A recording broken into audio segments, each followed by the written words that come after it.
Welcome back to the channel. I'm Jason. And I'm TC. And like the last couple ones,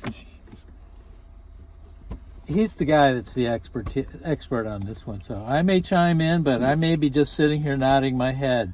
Are you scared of the super wealthy, TC? No, not at all. It's just it's not my area. I am. I'm scared of the super wealthy. But what's that got to do with it? So please like and subscribe. We're going to go through that part really quick. Tell somebody you know. Help us out. Help us get the word out. There's a lot to cover, so we're going to get right to it. When we left you a couple of weeks ago, we left with the topic of the wealthy people, our super wealthy class, are sitting on a ton of cash. Why are they sitting on a ton of cash? Because there's nowhere to put it. Because assets are limited. And more importantly, good assets, or assets that they feel like are good, assets that they want to have in their portfolio. Including your farm. Including your farm. Including your stocks, your 401k. You know, we just saw another big publicly traded company go private a couple weeks ago. A gaming company or whatever. But Hasbro? No, it was Mattel? EA or what, I can't remember. Oh, that's right. It was the EA Sports Yeah, thing. but the point is, those are assets that whoever your stockbroker that's running your 401k, those were assets that they had access to that now they don't. Assets that are gone. So remember the monopoly analogy that if you look at the board, assets are limited. So anyway, they're sitting on a ton of cash because assets are hard to find. And I hate to say it, but it's the facts and it's the truth. Post 1980, there has been a consistent mission creep to manipulate the law, overturn rulings, get things written in their favor, deregulate, in order to swing more cash onto their end, so much so that they are struggling to find places to put it, and they're sucking it out of the system. That's the new... And they're still manipulating the laws and the economy, and they're forcing farmers. I keep going back to this. Farmers are losing their farms because of this tariff war, which the rich guys convinced Trump to do. And now the farmers are going bankrupt, and these rich guys can swoop in. Those are assets. So, torches and pitchforks. I'll just make my disclaimer. I said it once before. If you're out there sitting on 60 or 70 or 80 million dollars, I'm not talking about you. I know that you're probably mad at me right now because you've been indoctrinated into a lot of these ideas that the more the merrier or whatever, but I promise you these people will eat you. And you know, metaphorically, of course, but they will eat you, or they will eat your children. Just depending on how long it takes them to get there. Anyway, having money does not make you inherently good or bad as a human being. That's the point I think that I'm trying to make. Pipples are pipples. People are people. And there are a lot of good, hardworking Americans out there that have built wealth and manage it responsibly and raise their children right. And, you know, it doesn't make you inherently good or bad. It just simply, it makes you powerful. You know, that's the bottom line, is that having wealth makes you powerful. And in this country, you are not only free to do it, you are at liberty to do it. And as we just said, based on the last 40 years of the manipulation of the law, it is getting easier for people to build dynastic wealth, which is what becomes dangerous. It's how all the assets get gobbled up. And this isn't the first time that we've been here. We've done this dance once. Most of us remember studying the Gilded Age, and you know what came from that. New technologies that took the markets by storm, that nobody was prepared for. Few people at the top understood what they were trying to do with it, with no regulation on the books, and they were able to suck massive amounts of wealth out of the system. You end up with a 1929 style market crash, which, by the way, I'm going to pitch a book right now. Andrew Ross Sorkin's new 1929 book. Check that out. He kind of gives the play-by-play TikTok of what happened in the market crash, and the similarities to today are shocking. Anyway, it makes you powerful. So that's the ring, right? The ring of power. Having money comes with a test. And, why does it come with a test? Because having wealth and super wealth buys you access. It buys you access to anything and everything. Islands. You want to hunt the last black rhino? No problem. You want to spend the night in the Lincoln bedroom? No problem. You want to go to Epstein Island? No problem. There weren't any city bus drivers getting invitations to Epstein Island. That only comes, things like that, those temptations only come with wealth. And what are the other temptations we've talked about? Purchasing the government. Big temptation. We're now seeing a situation where it's not even about purchasing the government anymore. Why spend all that money to purchase a guy when you could just infiltrate? When you can just use your money and your wealth to get a seat in the Senate, or to run for president, or to sit in the Oval Office. That's... The only two guys I could think of that in the Senate that aren't rich guys in the first place are the two guys from Georgia. The two guys from Georgia. That's the only ones I'm aware of. Mm-hmm. Well, it might be others, but I know there's plenty of people in the House that don't have a ton of wealth, but but the point is that it's becoming the trend. It's they're using, manipulating the laws, and with these PACs and super PACs and all of these things, they're making it to where you can't even run for office unless you're wealthy. You can't even get on the ballot. Not without doing a lot of legwork. That is a huge, part of corruption. But back to the wealthy situation, there's one thing you can count on. Good person or bad person that has money, the one thing you can count on is that these people want to pay taxes less than they want to get a venereal disease. That paying taxes, the hatred of paying taxes is deep in the DNA of the wealthy class. It goes all the way back to the Declaration of Independence, at least their excuses of it does. It goes all the way back to the Declaration of Independence and why we defected in the first place. And with this deep-seated hatred of taxes in mind, let's just take a look at incentives and what that looks like. The concept of managing capitalism is a way that offers a counterweight to hyper ambition. What does the management of capitalism look like? Well, we have a blueprint for that. The management of capitalism looks pretty much like the 1940s, late 30s, 40s, 50s, 60s. What did that look like? We're talking about FDR. 70% tax rates. Yeah, we're talking about FDR. We're talking about post that Gilded Age, where wealthy people sucked billions of dollars out of the economy, caused a market crash. Somebody had to step in and clean that up. 1913, pre the crash, I think they did it too late, but they created the IRS. They were trying to put mechanisms together to keep this from happening, and I think it just happened too late, and we ended up with the crash anyway. But FDR comes along. They see for the first time in our economy what is possible when you have hyper ambitious people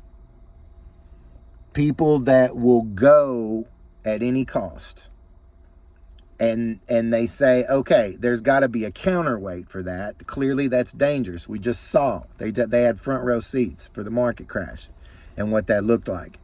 We got to put a counterweight, a countermeasure in place for that. So they looked at incentives. 70, anywhere, but depending on the type of business that you were and what your margins look like, anywhere between a 70 to 90% tax rate on the individual, on the owner of the business, the super wealthy, the big owners. That is above a certain amount of money. Marginal tax rate. If you don't know what a marginal tax rate is, Google it. It's real simple to understand. But you get to leave a fabulous life up to a certain amount of money, and then they tax you above that. So 70 to 90%. Corporate taxes were also high. They were around 50%, depending on the type of business that you were. Then if you go down the food chain, middle class managers and lower class people were taxed in the 30s and 20s and even less. So look at those incentives. If you are a super wealthy person and you hate taxes, you loathe the government getting what you feel like is your money, then at a 70 to 90% tax rate, you have no incentive to take that money out of your business. Why? Because the corporate tax rate is less at about 50%. So the incentive is leave the money in the corporation.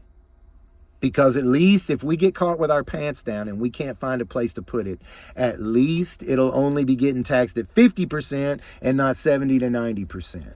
It's also incentives to pay your employees more. Then because they're paid at they get taxed at a lower rate. The super wealthy are looking at, okay, we got this money. We got it we're going to keep it. We're not going to take it out and put it in our personal ledger. We're going to keep it in the corporate ledger.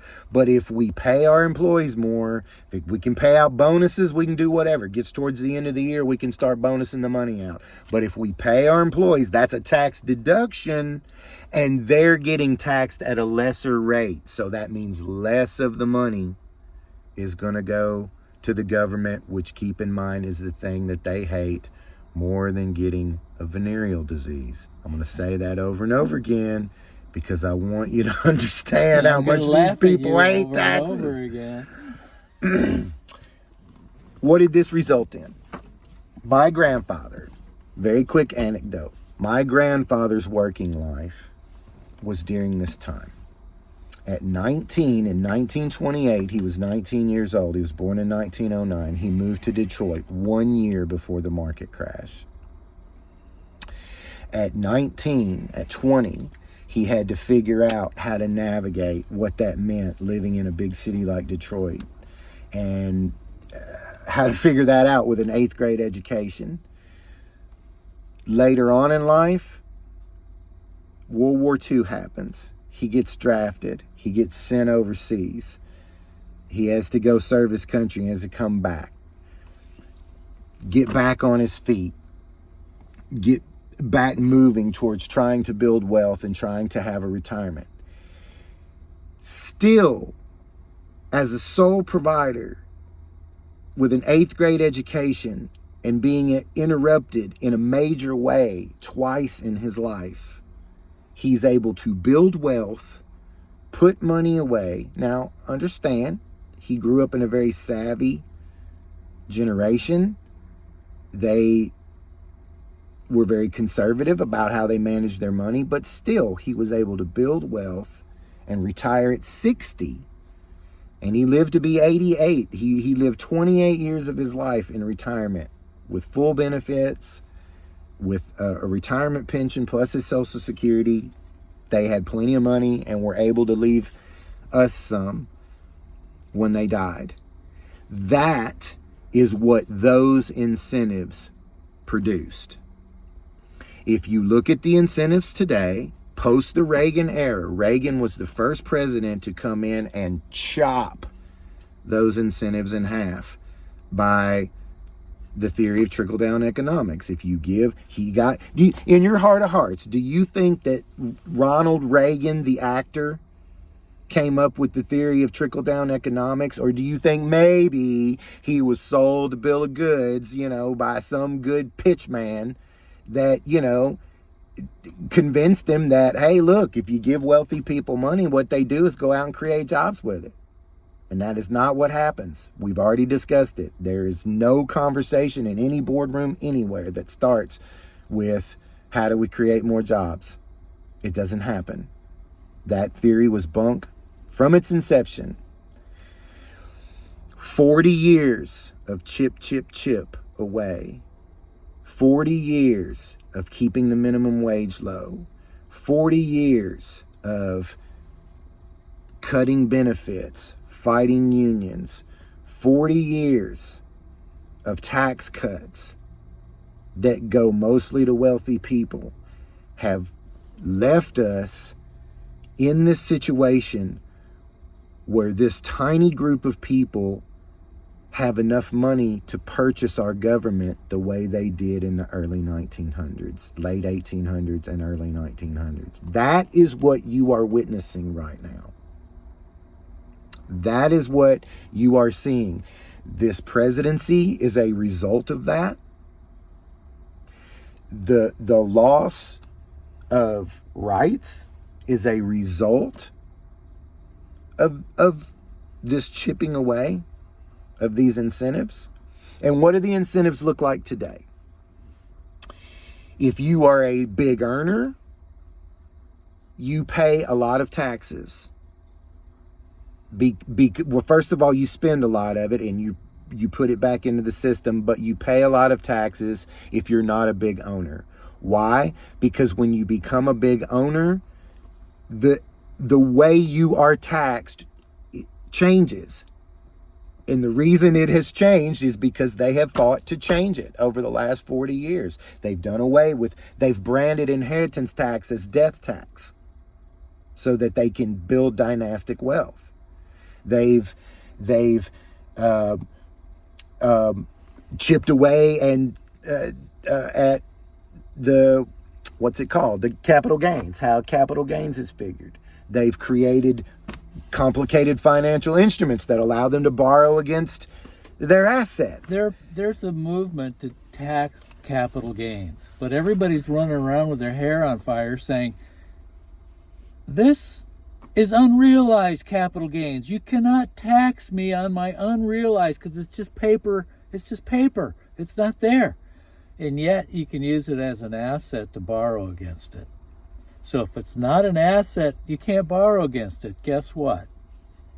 It's bullshit. How does this affect the economy? Well, folks, the economy's not hard to understand. Money is not lost in the market.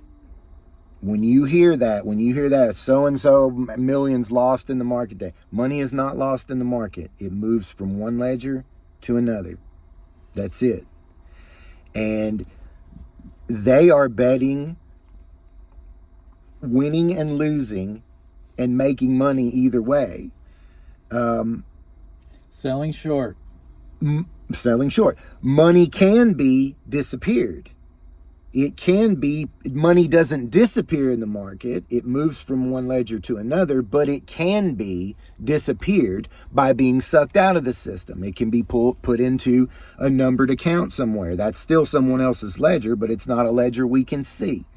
So, and if people say, well, why can't you print more money? We all know, all of us adults know that the answer to that is there's a necessary scarcity involved in holding value. Or the value of the currency, the printed paper that we carry around in our pocket, is valued based on our GDP and how much we borrow against it. Perceived.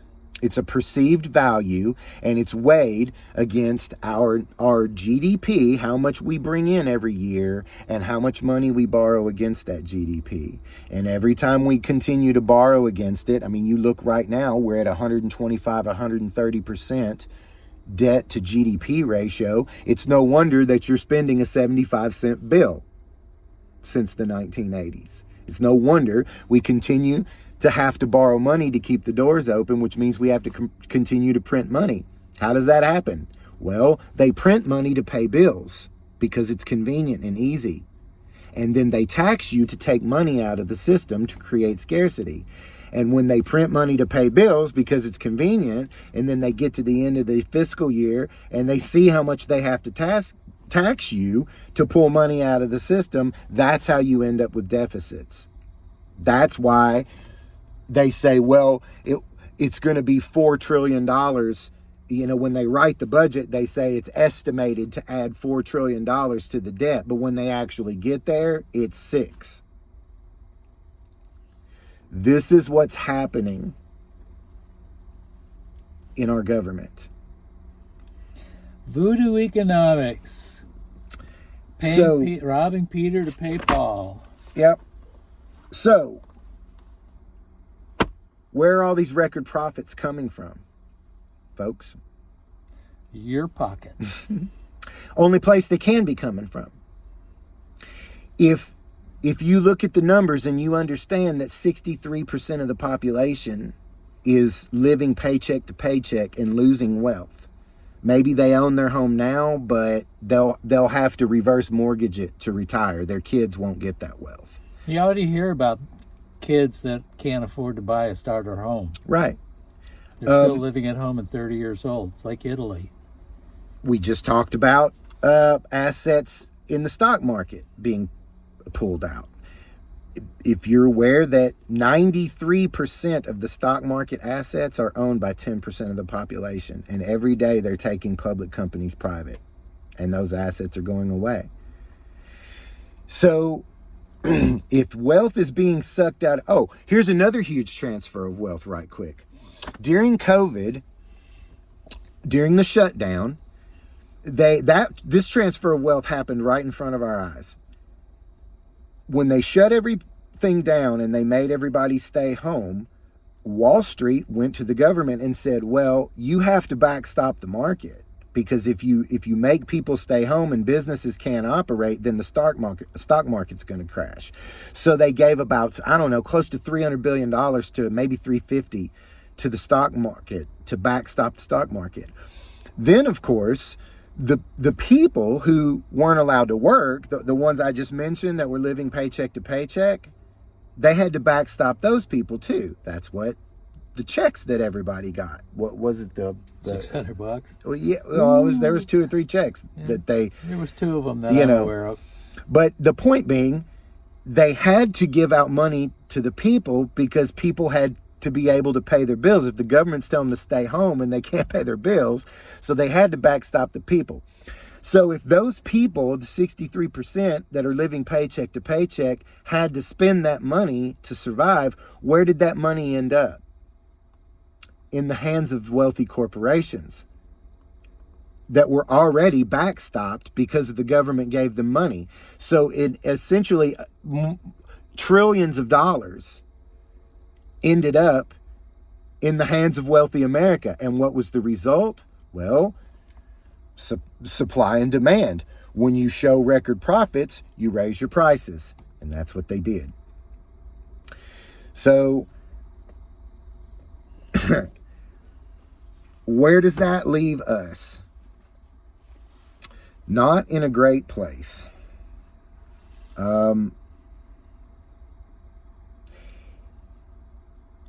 How does a third party affect all of this? Well, at the very least, we will force them in the current system that we have, where it requires all of this money to get elected, we will force them to dilute the amount of money that they have to give, because if you believe these people are only given to one party, you're naive. They're in business regardless of who's in power. And maybe they give a little more to one than the other, but they are giving to both.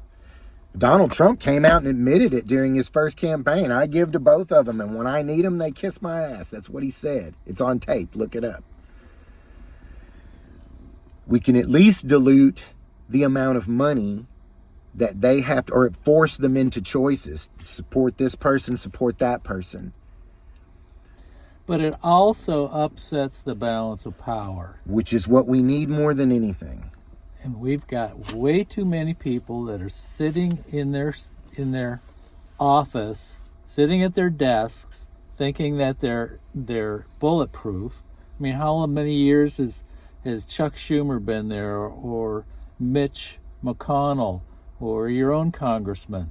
You know, how do you get rid of them? Well, if you got a viable third party, then you've got more choices. So this whole series on corruption, which has been weeks long, y'all, I didn't go back. It was corruption of government, corruption of media, and corruption of capitalism. And we did capitalism last because that has been the carrot of all of it.